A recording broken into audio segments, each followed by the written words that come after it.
بسم اللہ الرحمن الرحیم۔ آج کے اس درس قرآن میں انشاء اللہ تبارک و تعالی سورہ فیل کے بارے میں کچھ پڑھیں گے اور اس کی تفسیر انشاء اللہ تبارک و تعالی آج اس درس قرآن میں ہوگی۔ سورہ فیل 30ویں پارے میں ہے۔ سورہ فیل یہ مکی ہے، یعنی اس کا نزول مکہ مکرمہ میں ہوا ہے۔ اس سورہ فیل میں ایک رکوع ہے اور 5 آیتیں اس میں 5 آیتوں پر یہ مشتمل ہے۔ کلمے کی تعداد اس سورہ فیل میں 20 ہے اور حروف کی تعداد 96 ہے۔ سورہ فیل مکہ مکرمہ میں اس کا نزول ہوا ہے۔ یمن اور حبشہ کے اس کی شان نزول یہ ہے کہ یمن اور حبشہ کا ایک بادشاہ جس کا نام نجاشی تھا، اس نے اپنا ایک والی مقرر کر کے جس کا نام ابرہہ تھا۔ یمن اور حبشہ کے بادشاہ ابرہہ نے جب یہ دیکھا کہ مسلمانوں کی تعداد اور اس کے ماننے والوں کی تعداد بہت ہی زیادہ ہو گئی ہے، اس کا اندازہ وہ لوگ اس سے لگاتے تھے کہ جب بھی حج کا موسم آتا تھا تو مسلمان حج کی تیاری کرتے تھے اور حج کی تیاری کر کے گروہ در گروہ مکہ مکرمہ میں جاتے تھے اور حج خانہ کعبہ کرتے تھے۔ جب ابرہہ نے یہ دیکھا کہ حج کے موسم میں مسلمانوں کی ایک عظیم تعداد ایک جمع غفیر کے ساتھ مکہ مکرمہ جاتی ہے اور جا کر کے وہاں خانہ کعبہ کا طواف کرتی ہے، جس سے خانہ کعبہ کی عظمت، خانہ کعبہ کی عزت ظاہر ہوتی ہے، تو اس ابرہہ نے اس کو دیکھ کر کے اس کے دل میں حسد پیدا ہوا کہ خانہ کعبہ کی عزت و عظمت بہت زیادہ ہے، لوگ وہاں جاتے ہیں اور جا کر کے خانہ کعبہ کا طواف کرتے ہیں اور حج کرتے ہیں۔ چنانچہ جب اس کے اندر یہ حسد پیدا ہو گیا، ابرہہ کے اندر حسد پیدا ہوا، تو اس نے اس غرض سے مقام صنعاء میں ایک کلیسا تعمیر کیا جس کا نام کلیس رکھا تھا۔ اس غرض سے مقام صنعاء میں اس نے کلیسا کی تعمیر کی جس کا نام کلیس رکھا تھا۔ اس نے اس مقصد کے تحت تعمیر کی تھی کہ مسلمانوں کو دھوکہ دے کر کے مسلمانوں کو یہاں بلا کر کے اور یہ مقام صنعاء کی طواف کریں گے اور اس سے مقام صنعاء جس کا نام کلیسا رکھا تھا، مقام صنعاء میں جو کلیسا تعمیر کیا تھا، اس کی عزت و عظمت ظاہر ہو جائے گی۔ چنانچہ اس نے ایک کنیسہ تعمیر کیا اسی غرض سے کہ مسلمان آئیں گے اور یہیں پہ خانہ کعبہ کی طرح یہاں پہ بھی طواف کریں گے اور اس سے کلیسا کی تعمیر، کلیسا کی عزت میں بڑھوتری ہوگی۔ عرب کے لوگوں کو جب یہ معلوم ہوا کہ ابرہہ نے ایسا کام کیا ہے، مقام صنعاء میں ایک کلیسا کی تعمیر کیا ہے، اور کیمرہ میوٹ کرے آپ حضرات، تو عرب کے لوگوں کو یہ ناگوار گزرا اور ان کے اندر بہت ہی غصہ آیا کہ یہ خانہ کعبہ کی عظمت جو جس طریقے سے ہے اور یہ عظمت اس کی گھٹانا چاہ رہا ہے، لیکن مسلمانوں کو صبر کے علاوہ کوئی چارہ نہ تھا سوائے صبر کے۔ چنانچہ مسلمانوں نے صبر کیا، لیکن مسلمان خانہ کعبہ کی عظمت و عزت جس قدر سے ان کے دلوں میں جاگزی ہو چکا تھا، تو اس میں سے اس عرب کے لوگوں میں سے قبیلہ بنی کنانہ میں سے ایک انسان غصہ میں آ کر کے ابرہہ نے جو کلیسا تعمیر کیا تھا اس کلیسا میں گیا اور وہاں جا کر کے قضائے حاجت کی، یعنی پخانہ پیشاب کر دیا، جس کی وجہ سے لوگ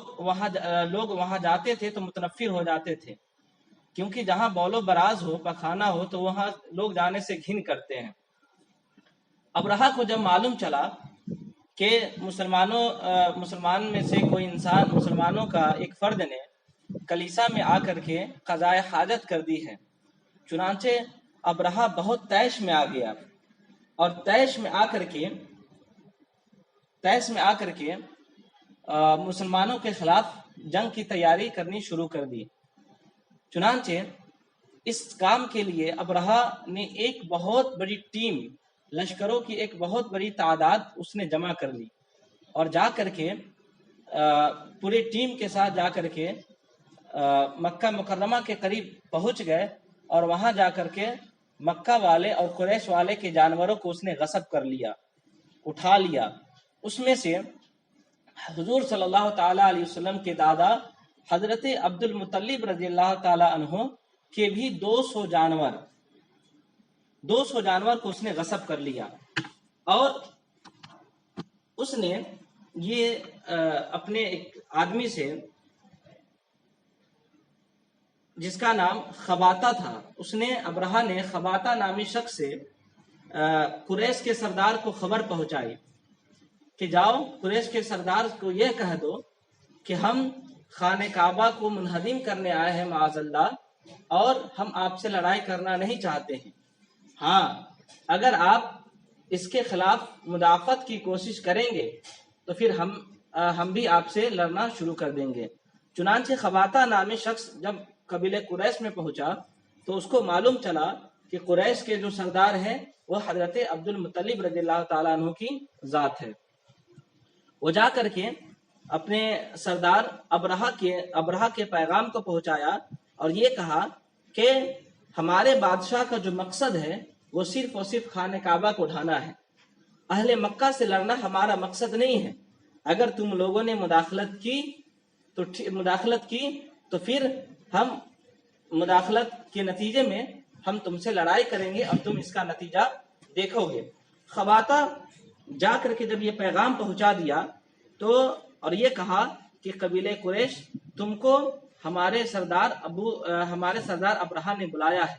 چنانچہ حضرت عبد المطلب رضی اللہ تعالیٰ عنہ فوراً تیار ہو گئے اور ابرہہ کے پاس پہنچ گئے۔ جب ابرہہ کے پاس حضرت عبد المطلب پہنچے تو حضرت عبد المطلب آپ کے قد و قامت اور آپ کے جذبہ کو دیکھ کر کے ابرہہ بہت ہی حضور صلی اللہ تعالیٰ علیہ وسلم کے دادا حضرت عبد المطلب کی بہت ہی تعظیم کی، اور اس نے اپنے مقام کے برابر، جہاں پر وہ انسان ابرہہ نامی انسان بیٹھا تھا، اس کے برابر میں حضرت عبد المطلب رضی اللہ تعالیٰ عنہ کو بیٹھا دیا۔ بیٹھانے کے بعد ابرہہ نے کہا کہ اے قبیلہ قریش کے سردار عبد المطلب، بتائے آپ کہنا کیا چاہتے ہیں، آپ کا مقصد کیا ہے؟ عبد المطلب رضی اللہ تعالیٰ عنہ نے کہا کہ تمہارے لشکروں نے، تمہارے ساتھیوں نے ہمارے جانوروں کو غصب کر لیا ہے، ہمارے جانوروں کو اٹھا لیا ہے، ہم تم سے یہ چاہتے ہیں کہ تم ہمارے جانور کو واپس کر دو۔ عبد المطلب رضی اللہ تعالیٰ عنہ نے جب یہ کہا تو ابرہہ تعجب میں پڑ گیا کہ آخر حضرت عبد المطلب نے کسی اور چیز کا سوال کیوں نہیں کیا؟ انہوں نے کہا اے عبد المطلب، مجھے بہت ہی تعجب ہے اس بات سے کہ ہم تو یہ چاہتے تھے کہ تم خانہ کعبہ کے بارے میں سوال کرو گے، اور اگر یہ سوال کرتے تو پھر ہم خانہ کعبہ کو منہدم نہ کرتے۔ آخر تم نے خانہ کعبہ جو تمہارے باپ دادا اور خود تمہارے لیے تعظیم کا گھر ہے، تمہارے باپ دادا کا بنایا ہوا تعظیم کا گھر ہے، لوگ حج کعبہ کرنے آتے ہیں، آخر تم نے خانہ کعبہ کے بارے میں، خانہ کعبہ کے سلامتی کے بارے میں تم نے سوال کیوں نہیں کیا؟ تو اس نے کہا، حضرت عبد المطلب رضی اللہ تعالیٰ عنہ نے کہا کہ سنو، خانہ کعبہ کا مالک ہم نہیں ہیں، ہم صرف اور صرف اپنے جانوروں کا ہی مالک ہے، اور جب ہم اپنے جانوروں کا ہی مالک ہے تو پھر ہم پہ یہ لازم آتا ہے کہ ہم اپنے سامان کی حفاظت کریں اور اس کے بارے میں سوال کریں۔ اور رہی بات خانہ کعبہ کی، جس کی وجہ سے تم تعجب کرتے ہو، تو سنو، خانہ کعبہ کا مالک اللہ تبارک و تعالیٰ ہے، اور جب اللہ تبارک و تعالیٰ خانہ کعبہ کا مالک ہے تو پھر اللہ تبارک و تعالیٰ ہی خانہ کعبہ کی حفاظت کرے گا۔ صرف اور صرف تم میرے جانوروں کو رہا کر دو اور میرے جانوروں کو واپس کر دو۔ چنانچہ ابرہہ نے اونٹ حضرت عبد المطلب کے حوالے کر دیا اور حضرت عبد المطلب رضی اللہ تعالیٰ عنہ یہاں واپس آ گئے۔ واپس آنے کے بعد حضرت عبد المطلب رضی اللہ تعالیٰ عنہ نے اپنے تمام لوگوں کو کہا اور تمام واقعہ کو بتایا کہ ابرہہ نامی شخص جو یمن کا بادشاہ ہے وہ ہم پر چڑھائی کرنے والا ہے، اس لیے ہم لوگ اپنی تیاری کریں، تیاری اس طریقے سے کریں کہ ہم صرف اور صرف خانہ کعبہ کی جگہ جو ہماری نچلی سطح میں جو گھر ہے ہمارا، ہم اپنے گھر بار کو چھوڑ کر کے ہم ایک اونچی جگہ پر، ایک پہاڑ پر جا کر کے وہاں ٹھہر جائیں۔ بس خانہ کعبہ کی حفاظت اگر وہ انسان ابرہہ اپنے لشکر کے ساتھ خانہ کعبہ پر اگر چڑھائی کرتا ہے تو پھر اللہ تبارک و تعالیٰ ہی جب حفاظت کرنے والا ہے تو اللہ تبارک و تعالیٰ ہی کچھ نہ کچھ کرے گا۔ چنانچہ یہ کہہ کر کے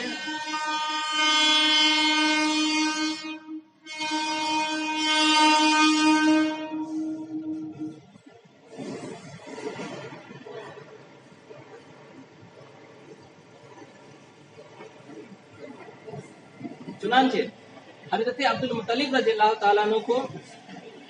حضرت عبد المطلب نے اپنے قبیلے کے لوگوں کو جا کر کے کہا کہ ہم لوگ اونچی چٹیل میدان پر چلے جاتے ہیں اور وہاں جا کر کے پھر وہاں سے خانہ کعبہ کا نظارہ کریں گے کہ ابرہہ اگر اپنے لشکر کے ساتھ حملہ آور ہوتا ہے تو پھر اللہ تبارک و تعالیٰ اس کی مدافعت کا کیا انتظام کرتا ہے، صرف ہمیں جا کر کے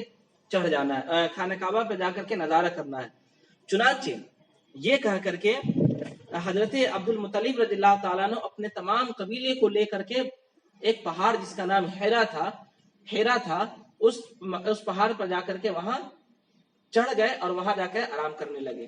جب حضرت عبد المطلب رضی اللہ تعالیٰ عنہ خانہ کعبہ کو چھوڑ کر کے جب پہاڑ پر جانے لگے تو خانہ کعبہ کے در و دیوار کو پکڑ کر کے حضرت عبد المطلب رضی اللہ تعالیٰ عنہ نے دعا کی تھی کہ الہی تیرے بندے اپنے اہل و عیال کو اغیار سے بچاتے ہیں، غیروں سے بچاتے ہیں، تیرے بندے تو اپنے حرم کی مکینوں کی اے اللہ تو حفاظت فرما۔ اور بہت ساری دعا کر کے حضرت عبد المطلب خانہ کعبہ سے دور ایک پہاڑ پر چلے گئے، اور اس کے بعد صبح کے وقت ابرہہ اپنے تمام لشکروں کے ساتھ آ کر کے خانہ کعبہ پر حملہ کرنا چاہا۔ تو اس میں ابرہہ کے ساتھ بہت سارے سواری تھے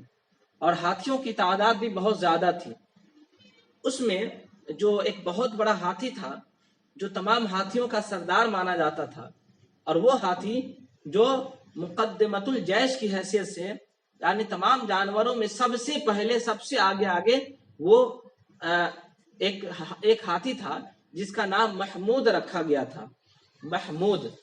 اور وہ بدن کے اعتبار سے بہت ہی عظیم الجثہ تھا، پہاڑ کے مانند وہ جانور تھا۔ جب ابرہہ اپنے سواری کو لے کر کے خانہ کعبہ کو ڈھانا چاہا تو وہ محمود نامی ہاتھی وہ ایک قدم بھی آگے خانہ کعبہ کی طرف، جس رخ پر خانہ کعبہ تھا اس رخ کی طرف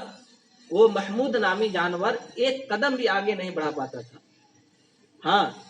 اگر اس کے مالک فیلبان جس کو کہتے ہیں، فیل ہاتھی کو ہانکنے والا جو انسان تھا، اس نے اس محمود نامی ہاتھی کو جب ادھر دوسرے سائیڈ میں اگر چلاتا تو وہ ہاتھی چلنا شروع کر دیتا، پیچھے لے جاتا پیچھے چلنے لگتا، دائیں لے جاتا دائیں چلنے لگتا، بائیں لے جاتا بائیں چلنا شروع کر دیتا۔ لیکن جب فیلبان اگر آگے بڑھانے کے لیے بڑھانا چاہتا تو وہ محمود نامی ہاتھی وہ آگے نہیں بڑھ پاتا تھا۔ چنانچہ فیلبان نے اسے بہت مارا اور اتنا مارا کہ زخمی کر دیا، لیکن وہ ایک قدم بھی آگے نہ بڑھ پایا۔ آپ یہاں پر میں تھوڑی سی روکوں گا کہ دیکھیں، ایک ہاتھی ایک مخلوق جو اشرف المخلوقات نہیں ہے، لیکن اس کو معلوم ہے کہ خانہ کعبہ کی عزت و عظمت کیا ہے، لیکن ایک انسان جسے اللہ تبارک و تعالیٰ نے اشرف المخلوقات بنایا، اس انسان کو خانہ کعبہ کی عظمت پتہ نہیں۔ اگر خانہ کعبہ اگر معاذ اللہ غلط ہوتا یا اس کی بنیاد یا وہ بابرکت جگہ نہیں ہوتی تو یقیناً وہ ہاتھی ضرور آگے بڑھ جاتا۔ یہ اس بات کی بھی دلیل ہے کہ خانہ کعبہ جس کو دیکھ کر کے جس کی عظمت جو ایک جانور کے دلوں میں بیٹھا ہوا تھا، جو جانور کو پتا تھا، وہ جانور خانہ کعبہ کی حرمت کو پامال کرنے کے حرمت کو بچانے کی خاطر وہ فیل نامی ہاتھی، محمود نامی ہاتھی ایک قدم بھی آگے نہیں بڑھا، یہاں تک کہ اس کے فیلبان نے اتنا مارا لیکن پھر بھی وہ ایک قدم بھی خانہ کعبہ کی طرف نہیں چل سکا۔ اور ایک انسان جو ابرہہ اپنے لشکروں کے ساتھ جو آگے بڑھنے کی کوشش کر رہا تھا، اس سے پتا کیا چلا کہ اس ہاتھی سے بھی بیکار ابرہہ کے تمام لشکر اور ابرہہ انسان ہے کہ جس کو خانہ کعبہ کی عظمت و حرمت پتا نہیں ہے۔ چنانچہ جیسے ہی اس نے اور لشکروں کے ساتھ آگے بڑھنے کی کوشش کی ابرہہ نے، تو اللہ تبارک و تعالیٰ نے سمندر کی جانب اللہ تبارک و تعالیٰ نے ایک پرندہ بھیجا جس کو قرآن پاک نے طیر ابابیل کے نام سے پکارا ہے۔ وہ پرندہ یکایک آئے اور آنے کے بعد اس کی حالت یہ تھی کہ وہ ہر پرندے، یہ چھوٹے چھوٹے پرندے ہوتے تھے ٹڈی کی طرح، یعنی کبوتر سے قد میں کچھ چھوٹا تھا، ٹڈی کے معنی وہ اس کے پاس تین کنکر تھے، ہر پرندے کے پاس 3 کنکر تھے، 2 اپنے وہ پنجے میں لیا تھا اور ایک اپنے منہ میں کنکر رکھے ہوا تھا۔ جیسے ہی اللہ تبارک و تعالیٰ نے حکم دیا وہ پرندے سمندر کی طرف سے یکایک آنا شروع کر دیے، اور آنے کے بعد جو ابرہہ کے لشکریوں پر جو اس ٹڈی نے طیر ابابیل پرندہ نے حملہ کرنا شروع کیا تو اس کا حال یہ تھا کہ وہ پرندہ، وہ طیر ابابیل جس پر بھی پتھر گراتا تو وہ جسم کو چھید کر کے باہر نکل آتا۔ یعنی اگر وہ پرندہ طیر ابابیل اگر کسی انسان کے سر پر اگر پتھر مارتا تو وہ سر کو چیرتے ہوئے، بدن کو چیرتے ہوئے مقعد کی طرف، یعنی پخانہ کا جو راستہ ہوتا ہے اس طرف، یعنی انسان کے جسم کو چھیدتے ہوئے اس راستے سے نکل آتا۔ اور یہاں تک کہ اگر یہاں پر پتھر مارتا تو پھر اس کو چیرتے ہوئے آ کر کے نیچے سے پورے بدن کو چیرتے ہوئے نیچے پار کر جاتا تھا۔ یعنی گویا کہ یہ قدرت کا مشین گنج کی طرح، یہ قدرت کی گولیاں تھی، مشین گنج کی گولیاں تھی قدرت کی، اللہ تبارک و تعالیٰ کی قدرت کی مشین گنج کی گولیاں تھی۔ یہ گولی جس طریقے سے ایک بندوق سے کسی انسان کو مارتے ہیں تو انسان کا جسم آر پار ہو جاتا ہے نا، اسی طریقے سے یہ پرندہ جب کسی پر پتھر مارتا تو وہ پتھر جسم کو چیرتے ہوئے دوسرے راستے سے نکل جاتا تھا۔ اور اس پرندوں کے پاس جو بھی پتھر ہوا کرتے تھے، اس پتھر پر ہر لوگوں کا نام تھا، تمام لوگوں کا نام تھا، اور یہ پرندہ اسی پر گراتے تھے جس پتھر پہ جس کا نام لکھا ہوتا تھا۔ اس میں تقریباً تمام لوگ مارے گئے، لیکن اس میں کچھ لوگ بچ گئے۔ وہ کون تھے؟ وہ لوگ تھے جو ایک تو ہاتھی جس کا نام محمود تھا، اور اس کے آرے میں جو لوگ چھپ گئے تھے وہ لوگ بچ گئے۔ لیکن ان لوگوں کا حال کیا رہا؟ چونکہ اپنے ساتھیوں کو یہ لوگ سمجھائے نہیں تھے، خانہ کعبہ کی عظمت کو انہوں نے بتایا نہیں تھا، اس لیے ان کی زندگی مجسم عبرت بن گئی تھی۔ وہ لوگ اندھے، لنگڑے اور لولہے ہو گئے بعد میں۔ وہ لوگ مرے نہیں، لیکن قدرت کا کرشمہ دیکھیں کہ وہ ایک محمود نامی ہاتھی کے پیچھے چھپ گیا، جس کی بنیاد پر وہ اللہ تبارک و تعالیٰ اسے زندہ رکھا، بچا لیا۔ لیکن چونکہ وہ اپنے ساتھیوں کو سمجھایا نہیں تھا، اس لیے وہ انسان بعد میں جا کر کے گونگا ہو گیا، کوئی بہرا ہو گیا، کوئی اندھا ہو گیا، کوئی لولا ہو گیا۔ اس سے پتا کیا چلا کہ اچھوں کی صحبت میں رہیں گے تو انسان کو اچھا ہی صحبت ملے گا۔ اگر ہم برائی کرتے رہیں، پوری زندگی برائی کرتے رہیں، اور اس درمیان میں اگر ہم کسی نیک لوگوں کی صحبت میں ہو جاتے ہیں تو ہمارے گناہ کا عذاب تو ملے گا، لیکن اس نیک لوگ کی صدقے میں اللہ تبارک و تعالی ہم پر کچھ رحم کرے گا، اور وہ سختی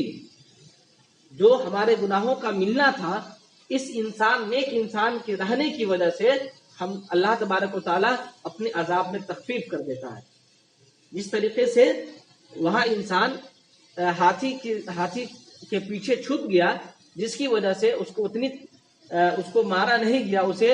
طیر ابابل کے ذریعے سے مارا نہیں گیا، بلکہ وہ اپنے ساتھیوں کو نہیں بتایا تھا، اس کی بنیاد پر اللہ تبارک و تعالیٰ نے اسے لولا، اندھا اور بہرا وغیرہ کر دیا۔ چنانچہ ایک روایت کے مطابق یہ ہے کہ اس میں تمام لوگ مارے گئے، اور کنکریوں کے عذاب سے جو بھگدڑ لوگوں کے درمیان مچ گئی تھی، اس طریقے سے بھگدڑ مچ گئی تھی کہ لوگ پہاڑوں سے جا کر کے ٹکرا جاتے تھے، اس قدر لوگوں میں بھگدڑ مچ گئی تھی۔ اچانک پرندے آئے اور پرندے آ کر کے سب پر حملہ بولنے لگے، سب ادھر ادھر بھاگنے لگے، ایسا ماحول ہونے لگا کہ لوگ اپنے بچانے کی خاطر یہ نہیں دیکھتے کہ میرے سامنے کیا ہے، اور پہاڑ سے جا کر کے ٹکرا جاتے تھے۔ اس درمیان میں ابرہہ جان بچانے کے لیے بھاگ نکلا تھا، ایک روایت کے مطابق جان بچانے کے لیے بھاگ نکلا تھا، لیکن جب تک وہ یمن پہنچا، بیچ میں راستے میں اس کے جسم پورا زہر آلود ہو گیا تھا۔ زہر آلود ہونے کی وجہ سے اس کے جسم کا ہر ٹکڑا کٹ کے گرنے لگا، سڑ کر مر گیا وہ انسان۔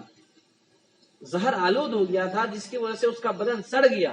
سڑنے کے بعد وہ انسان مر گیا اور لوگوں کے لیے عبرت بن گیا۔ ایک دوسری روایت کے مطابق یہ ہے کہ ابرہہ نے شکست کھا کر کے بھاگنے کی کوشش کی، تو نجاشی بادشاہ کے پاس جب جانے لگا تو اس درمیان میں ابرہہ پر اللہ تبارک و تعالیٰ نے جس کنکر کو اللہ تبارک و تعالیٰ نے خاص کر دیا تھا طیر ابابل کے ذریعے سے، اور جس پرندے کو وہ ابرہہ کے نام کا پتھر دیا گیا تھا، وہ پرندہ ابرہہ کے پیچھا کرتے یمن پہنچ گئے، اور یمن پہنچ گئے۔ جب یہ ابرہہ نجاشی کے پاس گیا تو اس وقت ابرہہ کے سر پر وہی ٹڈی، جس کو ابابل کہا جاتا ہے، طیر ابابل جسے قرآن نے کہا، ابابل پرندہ جس کے چونچ اور پنجہ میں ابرہہ کے نام کا پتھر تھا، اس کے سر پر آ کر کے وہ ابابل پرندہ بیٹھ گیا ابرہہ کے پاس۔ ابرہہ جب یمن کے بادشاہ کے پاس، نجاشی کے پاس پہنچا تو ابرہہ نے تمام واقعات کو بتایا کہ میرے ساتھ ایسا ایسا معاملہ ہوا، ہمارے جانوروں کو اچانک سمندر کی طرف سے طیر ابابل آیا اور تمام لوگوں کو مارنے لگا، یہاں تک کہ ہمارے تمام ساتھی مر گئے۔ تو نجاشی پریشان ہو گیا کہ آخر وہ پرندہ کیسا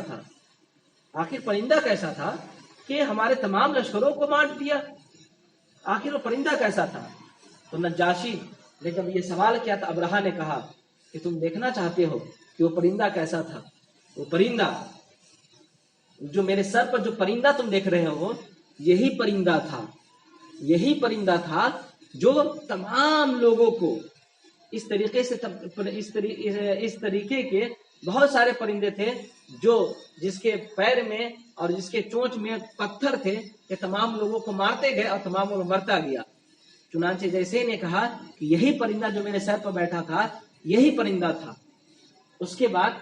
اس پرندے نے، طیر ابابل نے، اس ابرہہ کے سر پر کنکری کو چھوڑ دیا۔ جیسے کنکری کو چھوڑا تو وہ کنکری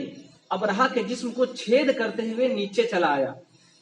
اور اسی جگہ ابرہہ انتقال کر گیا۔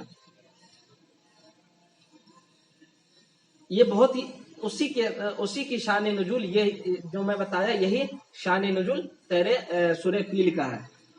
حضرت عبد المطلب رضی اللہ تعالیٰ عنہ کے ساتھ یہ معاملہ پیش آیا تھا، یاد رکھیں۔ اور حضرت عبد المطلب رضی اللہ تعالیٰ عنہ کے پیشانی میں جو تھا، حضور صلی اللہ تعالیٰ علیہ وسلم کی نور کی چمک تھی، کیونکہ انہی کی صلب اطہر کے ذریعے سے یکے بعد دیگرے ان کے بیٹوں میں منتقل ہوتا گیا اور یہاں تک کہ حضور صلی اللہ تعالی علیہ وسلم کی پیدائش ہو گئی۔ چنانچہ جس وقت یہ معاملہ پیش آیا اس کے 50 دن کے بعد، اسی سال 50 دن کے بعد میرے آقا صلی اللہ تعالی علیہ وسلم کی پیدائش ہوئی۔ جیسا کہ ایک حدیث پاک ہے، حضرت قیس بن مخزمہ بیان کرتے ہیں، یہ مسند احمد کی حدیث ہے۔ مسند احمد میں حضور حضرت قیس بن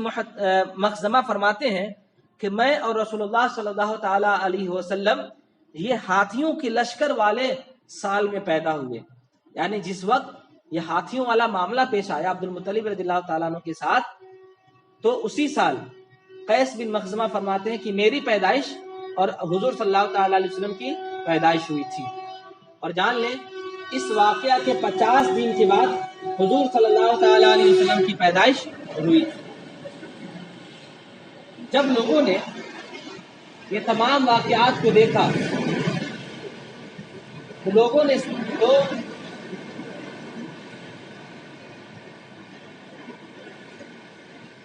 تو لوگوں کو یقین ہو گیا کہ یقیناً خانہ کعبہ اللہ کا گھر ہے۔ اللہ کا جب گھر ہے تو اس کی حفاظت خود اللہ تبارک و تعالیٰ نے اپنی قدرت سے فرمایا۔ اس کے بعد اللہ تبارک و تعالیٰ نے یہ سورہ نازل فرمایا اور فرمایا الم تر کیف فعل ربک باصحاب الفیل، کہ کیا تم نے نہیں دیکھا کہ اصحاب فیل کو کے ساتھ تمہارے رب نے کیسا برتاؤ کیا، کیسا کیا، کیا کیا۔ اب یہاں پر دیکھیں اللہ تبارک و تعالیٰ نے فرمایا کس کو؟ حضور صلی اللہ تعالی علیہ وسلم کو۔ کیا آپ نے نہیں دیکھا؟ یہاں دیکھنے کا لفظ ہے الم ترا، کیا آپ نے نہیں دیکھا کہ اللہ تبارک و تعالیٰ نے اصحاب فیل کے ساتھ کیا معاملہ کیا۔ اب یہاں دیکھیں دیکھتا کون انسان ہے جب وہاں موجود ہو، اور میرے آقا کی پیدائش اس واقعہ کے 50 دن کے بعد ہوا،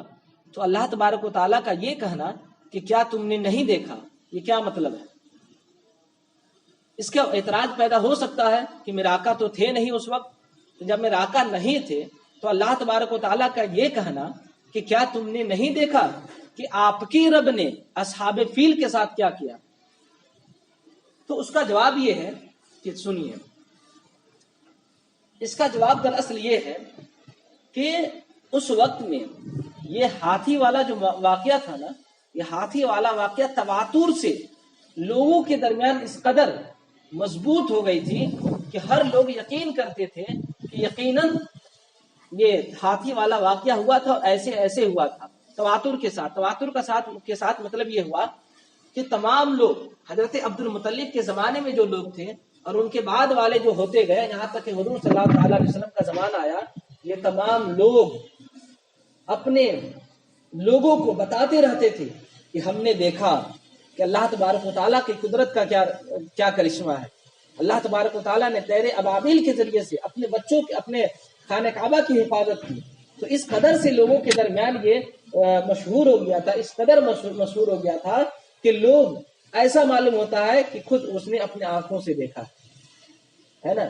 اسی وجہ سے اللہ تبارک و تعالیٰ نے کہا کہ کیا تم نے نہیں دیکھا۔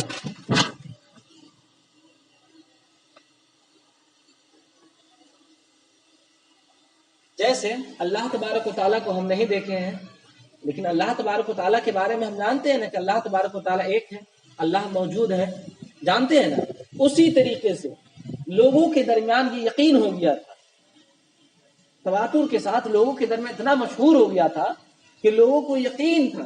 کہ اصحاب فیل کا معاملہ گویا کہ ایسا تھا کہ ہم اپنے آنکھوں سے دیکھے تھے۔ اسی وجہ سے اپنے بچوں کو پرانی بات بتانی چاہیے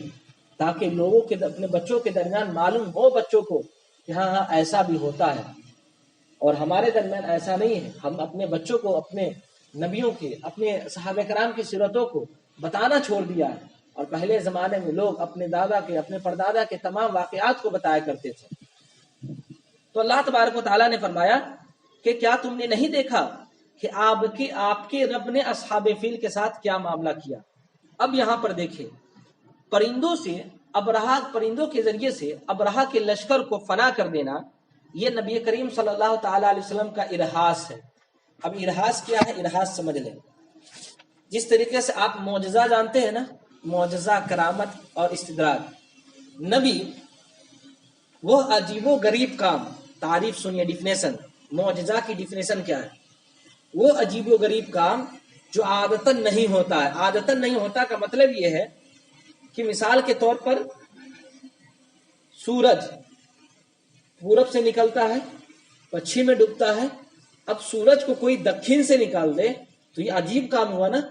سورج کی عادت کیا ہے؟ سورج کی عادت یہ ہے کہ پورب سے نکلنا، یہ سورج کی عادت ہے کہ پورب سے نکلنا، لیکن اگر پچھم سے نکال دے یا اتر سے نکال دے تو یہ کیا ہوگا؟ یہ عادت کے خلاف نہ ہوگا؟ تو وہ عجیب و غریب کام جو عادت کے خلاف ہو، اگر نبی اپنی نبوت کے ثبوت میں پیش کرے تو اسی کا نام معجزہ کہلاتا ہے۔ اور یہ تو معجزہ کی تعریف ڈیفینیشن ہوا، اور کرامت کی ڈیفینیشن یہ ہے کہ وہ عجیب و غریب کام جو عادتاً محال ہو، امپاسبل ہو، اور یہ چیزیں اللہ کے ولیوں سے اگر ظاہر ہو تو اس کو کرامت کہتے ہیں۔ جیسے مردوں کو زندہ کرنا،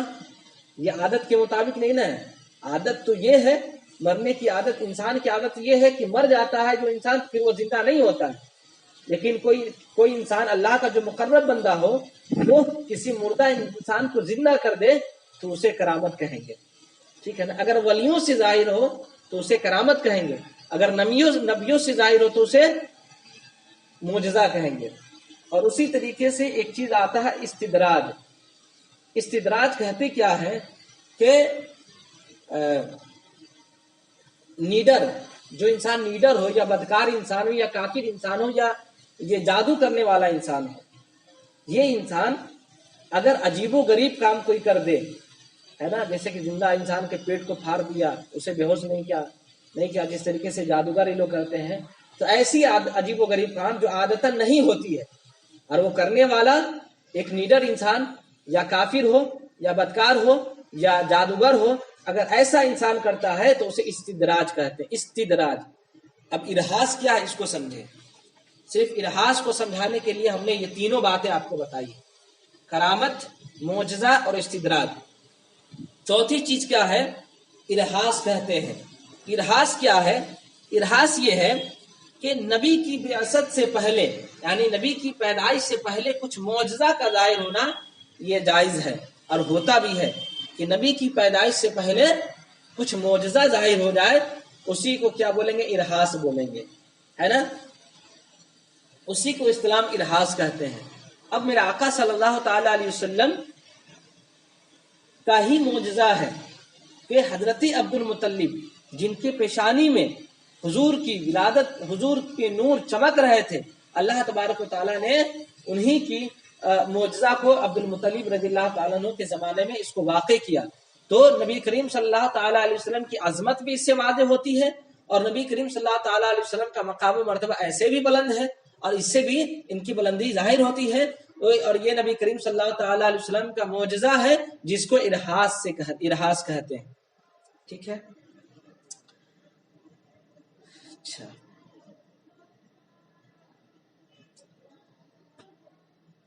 اچھا یہاں دیکھیے اللہ تبارک و تعالیٰ نے کیا فرمایا؟ الم تر کیف فعل ربک باصحاب الفیل۔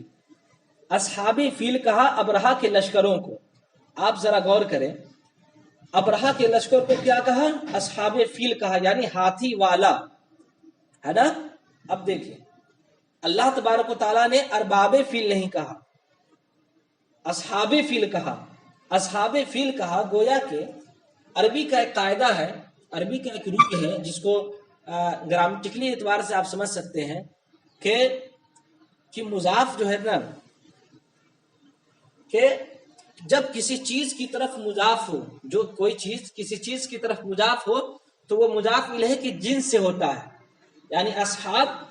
یہ مضاف ہے اور الفیل کیا ہے؟ مضاف الیہ ہے۔ تو اصحاب جب کسی مضاف الیہ کی طرف منسوب ہوتا ہے تو یہ مضاف الیہ کے جنس سے ہوتا ہے۔ گویا کہ اللہ تبارک و تعالیٰ نے یہ کہا اصحاب فیل، یعنی ہاتھی والا، یعنی ہاتھی کے جن سے ہی ابرہہ کے لشکریوں کو کہا گیا کہ ابرہہ اور اس کے لشکر کیا ہے؟ ہاتھی کے جن سے ہے،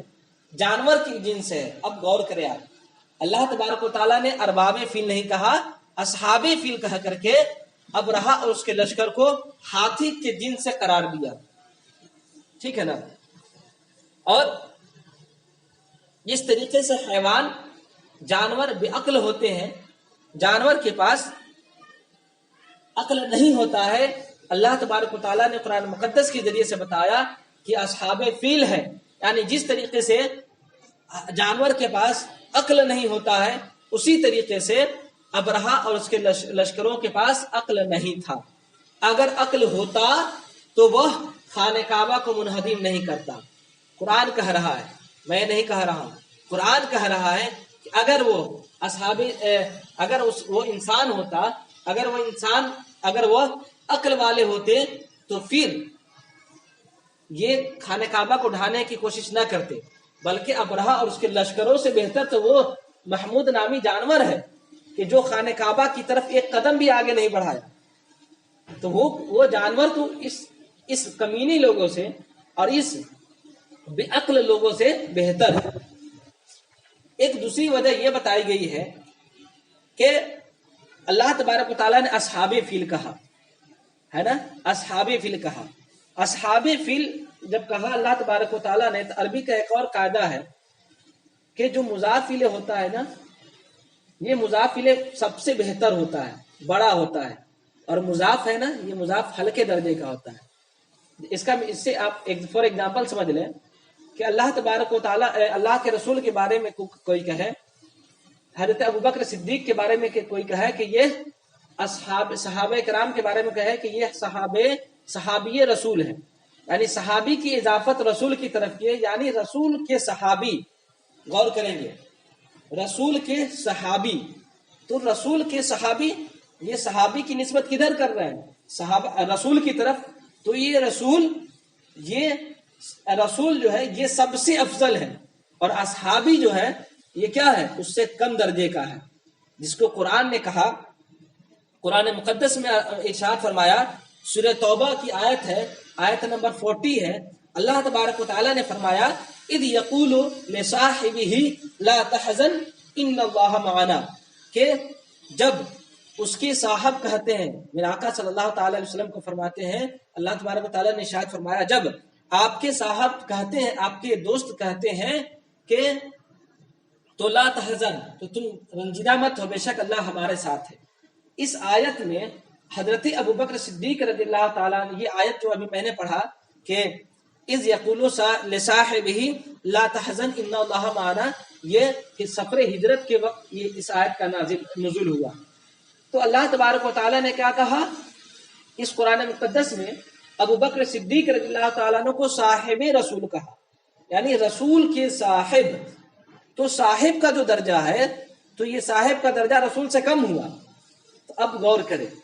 کہ مضاف جو ہوتا ہے نا، یہ مضاف الیہ سے کم درجہ کا رکھتا ہے۔ جیسے کوئی کہے کہ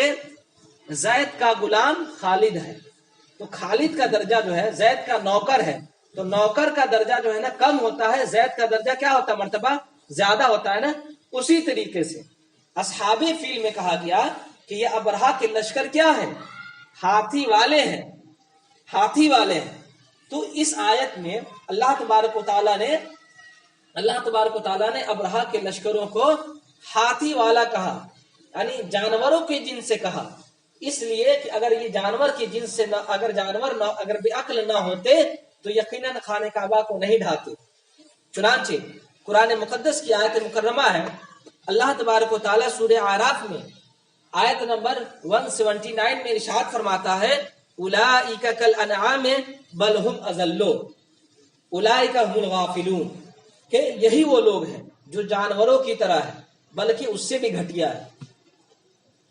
اللہ تبارک و تعالیٰ نے کہا اولئک کالانعام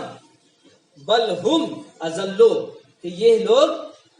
چوپایوں کی طرح ہے بلکہ اس سے بھی گمراہ ہے، اس سے بھی گھٹیا ہے۔ اولئک هم الغافلون، اور یہ وہی لوگ ہیں جو غفلت میں برتے ہوئے ہیں۔ تو کچھ انسان بھی ہوتے ہیں کہ جو جانوروں سے بھی بدتر ہوتے ہیں، اور اصحاب فیل اور ابرہا کے لشکر جو تھے، اور ابرہا جو تھا یہ جانوروں سے بدتر انسان تھا۔ اسی وجہ سے اللہ تبارک و تعالیٰ نے کہا اصحاب فیل کہا، یعنی ابرہا اور اس کے لشکر کو جانور کے قسم میں سے ابرہا اور اس کے لشکر کو بتایا یہ بے عقل انسان ہے، ان کے پاس عقل نہیں ہے، اس سے تو بہتر جانور ہے جو خانہ کعبہ کے لیے انہوں نے ایک قدم بھی آگے نہیں بڑھایا۔ اس کے بعد اللہ تبارک و تعالیٰ ارشاد فرماتا ہے،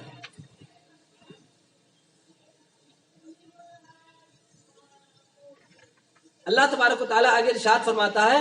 الم یجعل کیدہم فی تضلیل، کہ کیا اللہ تبارک و تعالیٰ نے ان کے دھوکوں کو، کیا اس نے ان کے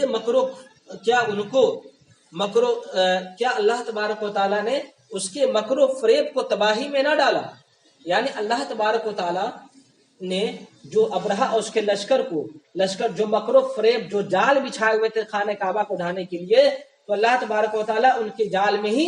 اللہ تبارک و تعالیٰ اس کو پھنسا دیا اور اس کو ہلاک کر دیا۔ وہی اللہ فرماتا ہے الم یجعل کیدہم فی تضلیل، کہ کیا اس نے ان کے مکر و فریب کو تباہی میں نہ ڈالا؟ یعنی جو اس نے جال بچھایا تھا ابرہا نے، اللہ تبارک و تعالیٰ نے اس کو اسی جال میں مار ڈالا۔ اس کے آگے اچھا یہاں پر الم یجعل کیدہم ہے نا، الم یجعل کیدہم فی تضلیل، اللہ تبارک و تعالیٰ نے فرمایا کیا ہے ان کے دھوکے کو، قید کا معنی ہوتا ہے دھوکا، کہ اللہ تبارک و تعالیٰ نے ان کے دھوکے کو ختم کر دیا۔ تو دھوکا کیا ہوتا ہے؟ دھوکا یہ نہ کہیں گے ہم ڈائریکٹ آپ کے پاس گئے اور جانے کے بعد آپ کو حملہ کر دیے، اس کو نہ دھوکا کہیں گے، لیکن ہم آپ کو یہ آ کر کے بتائیں کہ ہم آپ کو قتل کرنے جا رہے ہیں یا ہم آپ کے گھر کو ڈھانے جا رہے ہیں، تو بتا کر کے کوئی کام کرنا یہ دھوکا نہیں ہوتا ہے۔ دھوکا کی تعریف کیا ہوا کہ بغیر ڈیفینیشن کیا ہے دھوکا کا، کہ بغیر بتائے ہوئے کوئی انسان کام کر دے اسی کو دھوکا کہیں گے، ہے نا، اور بتا کر کے کوئی انسان کام کرے تو اس کو دھوکا نہیں بولتے ہیں۔ تو اللہ تبارک و تعالیٰ ابرہا نے اپنے لشکر کے ذریعے سے، جس کا نام میں بتایا تھا بنی خباتا نامی انسان تھا، اس کو بھیج کر کے قبیلہ قریش کے سردار کو بتایا تھا، ان کو بتا دیا تھا کہ ہم خانہ کعبہ کو ڈھانے جا رہے ہیں، تو یہ بتا کر کے نا ابرہا جا کر کے حملہ کیا تھا۔ تو اللہ تبارک و تعالیٰ نے اللہ تبارک و تعالیٰ نے ابرہا کی بات کو دھوکا سے تعبیر کیوں کی؟ سوال پیدا ہوتا ہے نا۔ اللہ تبارک و تعالیٰ وہ تو دھوکا نہیں دیا، وہ تو کہا جا کر کے کہ ہم جا رہے ہیں خانہ کعبہ کو ڈھانے، تو یہ دھوکا نہیں ہوا، لیکن پھر بھی اللہ تبارک و تعالیٰ کہہ رہا الم یجعل کیدہم، کہ ان کے دھوکے کو اللہ تبارک و تعالیٰ نے بیکار کر دیا، ہے نا۔ آخر وجہ کیا ہے؟ یہ اعتراض ہو سکتا ہے، تو اس کا جواب کیا ہے؟ ٹھیک ہے، ابرہا نے اپنے لشکروں کے ذریعے سے خبر پہنچایا تھا کہ ہاں ہم خانہ کعبہ کو ڈھانے جا رہے ہیں، یہ بات سچ ہے، یہ صحیح ہے، لیکن وہ دل میں خانہ کعبہ کی تعظیم اور اس کی عزت سے اس کے دل میں حسد تھا۔ خانہ کعبہ کی عزت جو تھی اس کی وجہ سے اس کے دل میں حسد پیدا ہو گیا تھا، جلن پیدا ہو گیا تھا، اور اس کی پذیرائی، اگر کوئی انسان اس کی تعریف کرتا خانہ کعبہ کی تو اس کی پذیرائی سے وہ جلتے تھے اور حسد کرتے تھے، اور ان کی خواہش یہ تھی کہ جو تعظیم خانہ کعبہ کا ہے وہی تعظیم، وہی عزت اس کے بنائے ہوئے کلیسا، جس کا نام اس نے کلیس رکھا تھا، اس کی تعظیم، جو خانہ کعبہ کی تعظیم ہے وہی تعظیم کلیسا کے بھی ہو جائے۔ تو اسی وجہ سے ان کے دل میں جو منافقت والی چال تھی، اسی وجہ سے اللہ تبارک و تعالیٰ نے ان کے تمام پلاننگ کو دھوکا کہا، اگرچہ اس نے آ کر کے ڈائریکٹ کہا کہ میں خانہ کعبہ پر حملہ کرنے جا رہا ہوں، پھر بھی اللہ تبارک و تعالیٰ نے اس کو دھوکا کہا، اس وجہ سے دھوکا کہا کہ وہ خانہ کعبہ کی عظمت سے، خانہ کعبہ کی پذیرائی سے وہ حسد کرتے تھے، جلتے تھے، اور یہ چاہتے تھے کہ خانہ کعبہ کی جو عزت و عظمت ابھی ہے وہی عزت، وہی عظمت کلیسا کی ہو جائے۔ آگے تیسری آیت میں اللہ تبارک و تعالیٰ نے ارشاد فرمایا وَأَرْسَلَ عَلَيْهِمْ طَيْرًا أَبَابِيلَ، اور اللہ تبارک و تعالیٰ نے ان پر طیر ابابیل کو بھیج دیا، طیر ابابیل کو بھیجا۔ اب دیکھیں، غور کریں، ابابیل ہے کیا چیز؟ یہ دیکھیں، ابابیل کے بارے میں یہ ہے کہ ابابیل یہ چھوٹا چھوٹا پرندہ ہے نا، اور یہ پرندہ ایک ٹیم کے ساتھ ہوتی ہے، یعنی بہت بھیڑ کے ساتھ یہ اپنی تعداد میں ہزاروں کی تعداد میں ہوتے ہیں اور آتے ہیں اور اپنے کام کو پورا کر جاتے ہیں، ہے نا۔ اب ابابیل اس پرندے کو بھی کہتے ہیں کہ جو اپنی ٹیم کے ساتھ، کبھی کبھی آپ دیکھتے ہوں گے کہ پرندے جو ہوتے ہیں وہ ہزاروں کی تعداد میں ایک ساتھ ہوتے ہیں، تو اسی کو طیر ابابیل اسی شکل کا ہوتا ہے، وہ اکیلا طیر ابابیل نہیں ہوتا ہے نا، وہ بہت ہی ٹیم کے ساتھ ہزاروں لاکھوں کی تعداد میں وہ آتے ہیں اور آنے کے بعد اس پر حملہ بول دیتے ہیں۔ ایک حدیث پاک سن لیجئے، جامع البیان میں ہے، حضرت عبداللہ ابن عباس رضی اللہ تعالیٰ عنہ فرماتے ہیں کہ جو پرندے جھنڈ بنا کر کے آئے ہوئے تھے اصحاب فیل میں، اصحاب فیل کا جو واقعہ ابھی میں نے جو ابھی شان نزول جو بتایا، اس میں جو آئے ہوئے تھے ان کی سونڈ بھی تھی، یعنی طیر ابابیل کی کیا تھے؟ سونڈ بھی تھے، ان کے پنجے بھی تھے، اور یہ پرندے سبز، زرد یا سیاہ رنگ کے بھی تھے، ہے نا، اور یہ سمندر کی جانب سے آئے تھے، اور ان کے منہ میں اور ان کے پنجے میں پتھر تھے،